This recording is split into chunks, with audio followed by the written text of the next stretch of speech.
Praise lord. యేసయ్య నామంలో daily మనను వాక్య ధ్యానంలో మనం భాగవహిస్తున్నాం. ఈరోజు కూడా దేవుడి వాక్య భాగాన్ని 1 సామ్యులు 16:7 లాస్ట్ పార్ట్ నుంచి చదువుకొని ధ్యానించుకోబోతున్నాం.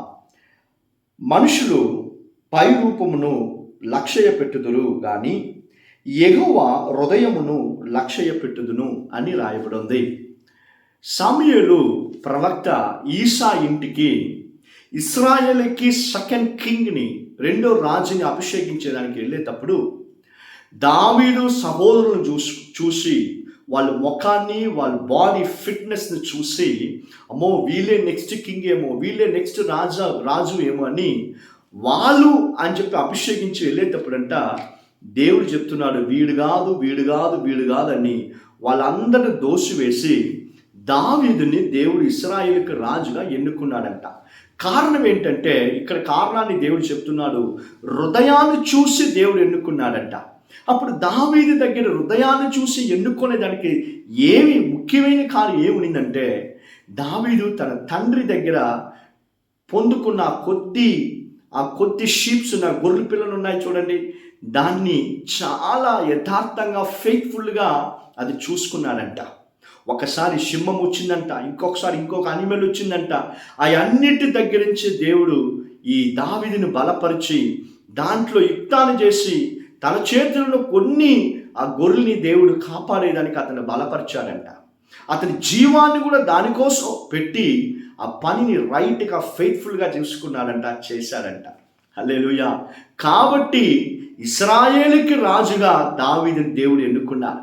దావీదు ఎక్కడున్నా దేవుడిని స్తుతించే మనిషిగా ఉన్నాడంట. అది ఎడారిలో ఉన్నా, గొర్రెల దగ్గర ఉన్నా, ఇంట్లో ఉన్నా దేవుని స్తుతిస్తూ ఉన్నాడు. కాబట్టి ఇశ్రాయేలుకి వీడే రైట్ అయిన మనిషి అని తెలుసుకున్నాడు. అతని సంతతిలోనే యేసు కూడా పుట్టారండి. చూడండి, మీరు చేసే పనులు చిన్నదో పెద్దదో, ఒకవేళ మీరు మట్టి మోస్తూ ఉండొచ్చు, సైకిల్ షాప్లో పని చేయొచ్చు, చిన్న ఉద్యోగం చేయొచ్చు, మీ చేతులు చిన్న సేవ ఉండొచ్చు, 5 మంది ఆత్మలు ఉండొచ్చు. దాన్ని దేవుడికి ముందు ఫెయిత్ఫుల్గా యథార్థంగా దేవుడికి ముందు చెయ్యండి. నీ హృదయాన్ని దేవుడు చూసి నిన్ను ఆశీర్వదిస్తారంట. హల్లెలూయా. మీ హృదయమే దేవుడు చూసే చాలా ప్రాముఖ్యమైన కార్యం. నా మాటలు కాదు, నేను నా పైన రూపం కాదు, నేను ఎంత పౌడర్ కొట్టుకున్నాను, నేను ఎంత తెల్లగా ఉన్నాను, నల్లగా ఉన్నాను, పొట్టిగా ఉన్నాను, ఎత్తుగా ఉన్నాను, ఇవన్నీ చూడడు దేవుడు. దేవుడు చూసే కార్యాలు ఏంటంటే హృదయాన్ని చూసే దేవుడు. ఒక పేద విధవరాలు అందరికన్నా కానుక ఎక్కువ ఇచ్చిందంట. అప్పుడు దేవుడు దానికి ఎక్స్ప్లెనేషన్ ఇస్తున్న అందరూ వాళ్ళకు ఉన్న దాంట్లో వేసింది కానుక ఇచ్చారు. ఈ పేద విధవరాలు తన దగ్గర ఉన్నంతా వేసిందని తన హృదయాన్ని చూసి దేవుడు ఆమెని పొగిడాడు. హల్లెలూయా. ఈ వాక్య భాగం వినే మీరు ఎవరైనా దేవుడికి ముందు నా దేవుడు నన్ను చూస్తున్నాడని ఆ ఒక ఫెయిత్ఫుల్గా మీరు ఉండేటప్పుడు, యథార్థంగా ఉండేటప్పుడు ఖచ్చితంగా మీ పనిలో, మీ కుటుంబ జీవితంలో, మీ సేవలో మిమ్మల్ని దేవుడు తలగా పెడతాడు. మిమ్మల్ని దేవుడు హెచ్చించి అనేకులకు ఆశీర్వాదకరంగా దేవుడు మారుస్తాడంట. హల్లెలూయా.